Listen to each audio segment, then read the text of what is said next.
Hey, what's going on, everybody? How you doing? I'm Dr. Boyce Watkins from the blackbusinessschool.com.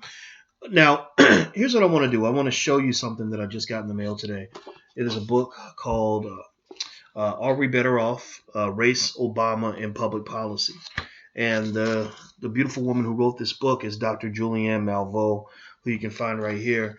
Dr. Malveaux, I wanted to tell you about this book for a couple of reasons. Three reasons, actually. Number one, Dr. Malveaux is, in my opinion, arguably just one of the great minds of our time when it comes to understanding where Black people are economically, how we can get to where we want to get to, what we need to do in order to improve ourselves as a community. Also, she is an expert in terms of public policy, political economy, things like that. She's a person that should always be at the table when these conversations take place. The second reason that I wanted to show you this book and talk about Dr. Malveaux is because I think it's a damn shame that there are so many people, young people, who are not aware of this woman's extraordinary influence on thinking. I can tell you this. Julianne Malveaux was literally the first Black public intellectual I'd ever heard of in my life. I still remember 1996, I think, and I was sitting on the couch and I was talking to a grad student. Her name was Mary Nesbitt. I think she lives, I don't know where she lives now. I think she's a teacher. She's in education. And Mary said something like, she said, "Have you heard of Dr. Julianne Malveaux?" And I literally can remember like yesterday those words coming out of her mouth, where she was sitting when she said it. And I said, "No, who is that?" And she gave me Dr. Malveaux's one of her books called "Sex, Lies, and Stereotypes." I read the book. I was immediately impressed. And the reason these influences matter so much is because what happens is when you show people a different way, it reshapes their whole framework. Just like when I did the interview the other day with the rapper, or today actually, with the rapper B Dot, who did this really strong, empowered, sort of very Black Panther battle rap that just tore this poor white guy down, and just stopped him in his tracks.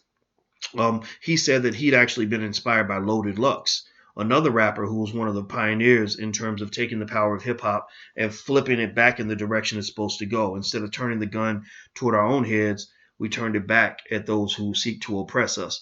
And sometimes Black people seek to oppress other Black people. When people try to force ignorance on you and try to make you into some sort of coon, some sort of thug, some sort of weak ass sellout, then those people are just as bad as white folks. In fact, they're more persuasive than white folks when it comes to our oppression, because black faces, racism works best when you put a black face on it. That's what I was trying to say. My words are just slipping out. I guess because I'm excited because I got Dr. Malveaux's book. The third reason that I wanted to tell you guys about this book is because we have to be honest with ourselves as a community when we analyze the impact of the Obama presidency. When it comes to looking at Obama's legacy and what's happened to Black people under a Black president, we have to be thoughtful. We have to be logical. Sometimes that's hard because we're so emotional.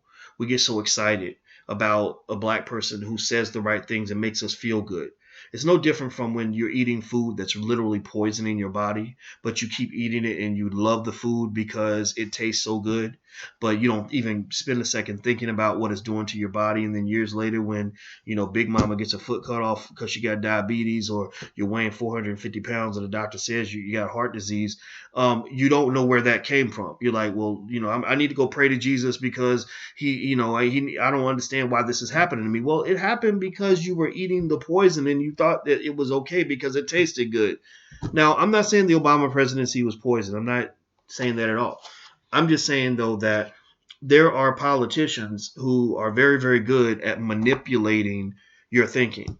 They're very good at knowing, okay, Black folks are emotional. If you make them feel good, you go sit with them, you do the nay, you eat barbecue chicken with them or whatever, they're not going to ask hard questions. They're going to fall in love with you. And when they fall in love with you, their emotional circuits in their brain will override their logic circuits. So you can literally screw them and rape them economically. And they're not just not going to speak up about the assault that is taking place, but they're actually going to thank you for it because you made the poison taste good as they ate it down by the boatload.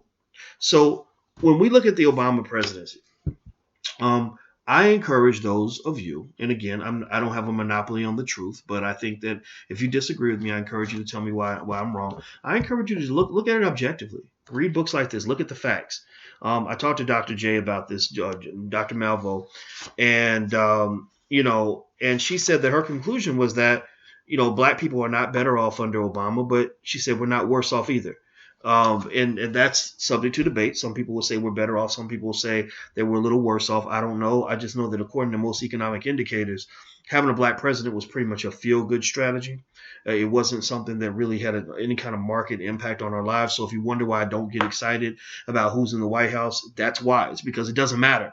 It doesn't matter. As long as we're not politically sophisticated in terms of knowing how to use this machine to our advantage, we're always going to get left at the back of the bus. We're always going to get left, on the sidelines. That's just a fact. The only way you don't get left on the sidelines is if you remove yourself from the sidelines and insert yourself into the game.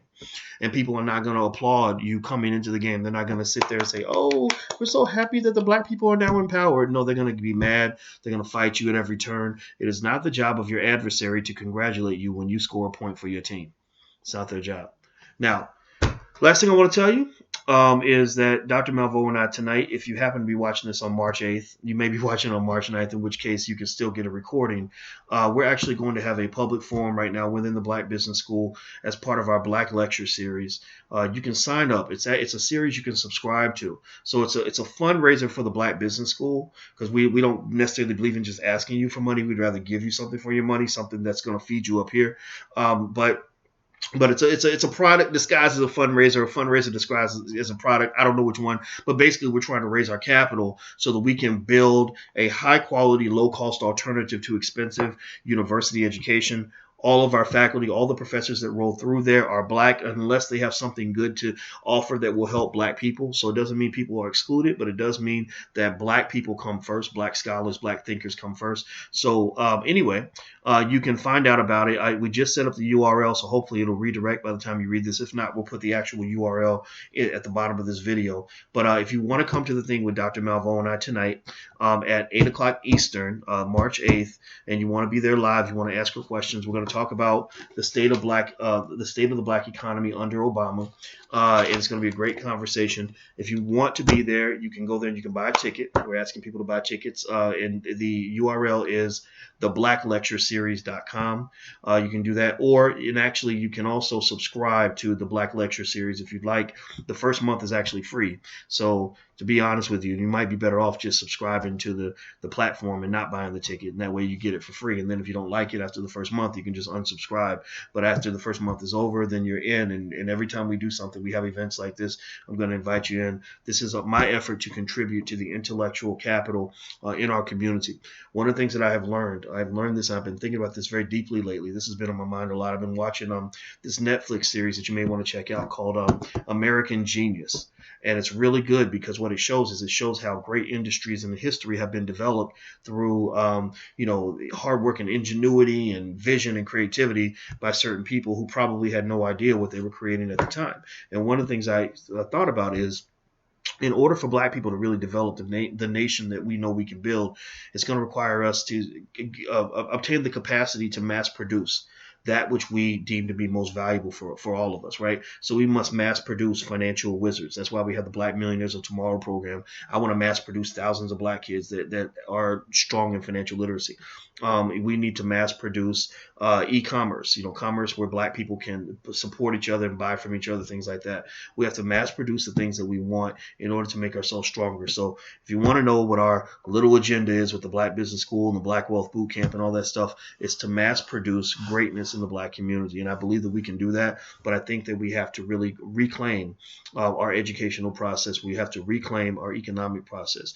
Now, can I do this by myself in one lifetime? It will be really tough for me to do, but that's why I'm teaching you every day, is because when I'm dead and gone, it could be tomorrow, it could be 20 years, 50 years from now, I don't know. But when I'm dead and gone, I want you to sort of study all this and take it to the next step and do your thing. So if you're 25 years old watching this video, this ain't about me, this is about you. If you're 45 watching the video, same thing is true. So let's go do something. Let's build. By the way, the URL is theblacklectureseries.com. It should redirect. If it doesn't redirect, just look down in the comments section of this video and you should be able to find the link right there. Take care, guys, and I'll talk to you soon. Bye-bye.